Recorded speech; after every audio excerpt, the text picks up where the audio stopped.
America, Iran और Israel के बीच युद्ध विराम अब पूरी तरह टूट गया। अमेरिकी सेना ने अपने 2 अपाचे हेलीकॉप्टरों के गिराए जाने के बाद ईरान के कई रणनीतिक ठिकानों पर जवाबी हमले किए हैं। वहीं ईरान ने भी जवाबी कार्रवाई में बहरीन, कुवैत और जॉर्डन में हमले किए। दोनों देशों के बीच हालात ठीक नहीं है। इससे तेल संकट और भी गहरा सकता है। अप्रैल से चल रहे युद्ध विराम के बाद अमेरिका और ईरान फिर आमने सामने आ गए हैं। इस बार युद्ध की शुरुआत तब हुई जब मंगलवार रात अमेरिकी राष्ट्रपति डोनाल्ड ट्रंप ने बड़ा दावा किया। उन्होंने कहा कि होर्मुज स्ट्रेट में ईरान ने अमेरिका का अपाचे हेलीकॉप्टर मार गिराया है, जिसके दोनों पायलटों को सी ड्रोन्स की मदद से रेस्क्यू किया गया है। दूसरी, ईरान ने अमेरिका के दावों को नकारते हुए कहा कि हमला उसके देश और सेना द्वारा नहीं किया गया है। ईरान के उप विदेश मंत्री मजीद रवांची सामने आए। उन्होंने विदेशी मीडिया अल जजीरा को बताया कि होर्मुज के ऊपर अमेरिकी अपाचे हेलीकॉप्टर पर हुए हमले के पीछे तेहरान का हाथ नहीं है। वहीं ईरान के सरकारी मीडिया ने सैन्य सूत्रों के हवाले से बताया कि पिछले 24 घंटों में होर्मुज में कोई आक्रामक हवाई सैन्य अभियान नहीं चलाया गया है।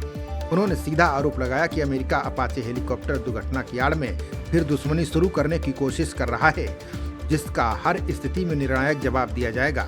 ऐसे में कहा जा सकता है कि ईरान की सफाई के बाद भी दोनों देशों में ठन गई है। अमेरिकी सेना ने दावा किया है कि उसने इतिहास में पहली बार किसी मानव रहित समुद्री जहाज का इस्तेमाल समुद्र में फंसे जवानों को बचाने के लिए किया।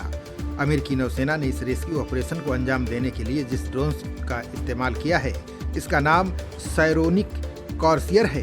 ये ड्रोन लगभग 24 फीट 7.3 मीटर लंबा एक ऑटोनोमस समुद्री जहाज है। बता दें कि पेंटागन पारंपरिक हथियारों के साथ साथ मानव रहित ड्रोन के इस्तेमाल को लगातार बढ़ा रही है।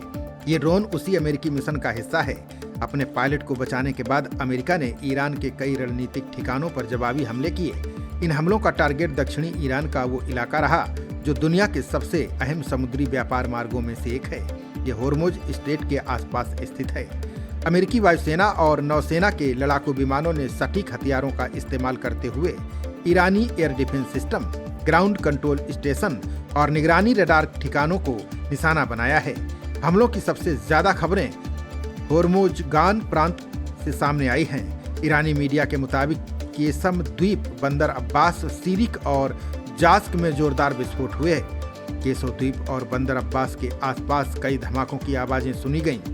अमेरिकी मीडिया रिपोर्ट्स के अनुसार इन इलाकों का मुख्य लक्ष्य होर्मुज स्ट्रेट के आसपास तैनात ईरानी रडार और वायु रक्षा नेटवर्क थे।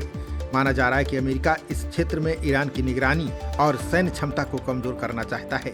इससे अंतर्राष्ट्रीय शिपिंग मार्गों की सुरक्षा सुनिश्चित की जा सके। ईरान ने इन हमलों को अपनी संप्रभुता पर सीधा हमला बताया। ईरान की इस्लामिक रिवॉल्यूशनरी गार्ड कॉर्प्स ने आरोप लगाया है कि अमेरिकी सेना ने झूठे बहाने बनाकर जास्क, सीरिक में कई स्थानों को निशाना बनाया।